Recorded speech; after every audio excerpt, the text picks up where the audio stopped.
இந்த டிக்டாக் சொந்தங்களுக்கு வணக்கம். நாங்கள் இப்போ எங்கே நிற்கிறோம்னா ரீச்சாவில் இருக்கக்கூடிய ஒரு கருவா தோட்டத்தில் நிற்கிறோம். கருவா தோட்டத்தில் கொஞ்சம் இடத்துல எம்டிஆர் ஃப்ரீயாக இருந்த இடத்துல வந்து ஒரு தாவரங்களை வளர்க்குறாங்க. இதில் வந்து முள்ளங்கி கிழங்கு வந்து இன்றைக்கு அறுவடை நடக்குது.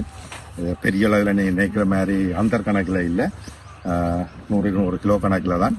ஆனால் என்னது காட்டுறோம்னு சொல்லி சொன்னால் இதுவும் சக்ஸஸாக வந்துருக்கு ரீச்சாவில். இது முழுக்க வந்து இயற்கை உரத்தை கொண்டு தயாரித்தது. அதனுடைய ஆர்கானிக் முறையில் செஞ்சபடியாக ஹெல்த்தியானது. உங்களுக்கு முள்ளங்கிக்கு இலையினுடைய நன்மைகள் தெரியும். இதில் வந்து இலையையும் எடுத்து நாங்கள் வறுக்கிறது, கிழங்கையும் எடுத்து இன்றைக்கு ரீச்சாவில் இருக்கக்கூடிய ரெஸ்டாரண்ட்டுகளில் எல்லாமே வந்து இயற்கையான முறையில் எடுத்த கிழங்குகள் வந்து இன்றைக்கு சமைத்து சாப்பிட போகிறோம்.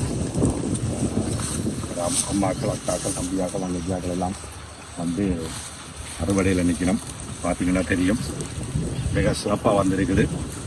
முதல் முறையாக செய்திருக்கு. 10,000க்கு மேற்பட்ட கருவாக்களை வந்து இந்த ஏரியாவில் வச்சிருக்கிறோம். நல்ல பலனை தந்து கொண்டிருக்குது. இன்னைக்கு சுற்றி பார்த்தீங்கன்னா தெரியும். அதில் மிச்சமாக இருக்கிற இடங்களுக்கு வந்து இந்த சின்ன விவசாயங்கள் செய்யணும்.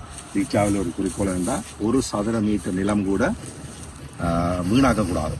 அதை பிரயோசனப்படுத்தணும்ன்ற நோக்கத்துக்காக இந்த எஞ்சி இருக்கிற இடங்களில் வந்து இந்த மாதிரி சின்ன விஷயங்களை செய்கிறது. இங்கால மரவள்ளி கிழங்கு நட்டு இருக்குது, அங்கால மிளகாய் நட்டு இருக்குது, அங்கால கரை மிளகாய் நட்டு இருக்குது. எல்லா விதமான பயிர்களையும் செய்து பார்க்குறோம். எது நல்ல சக்ஸஸாக வருதோ அதை பெருப்பிக்கிறோம். உதாரணத்துக்கு மிளகாய் வந்து நல்ல சக்ஸஸாக வந்தது. அது இப்போ 5,000 கண்டுலேருந்து 50,000 கண்டு வரையும் விஸ்தரிச்சிருக்கிறோம்.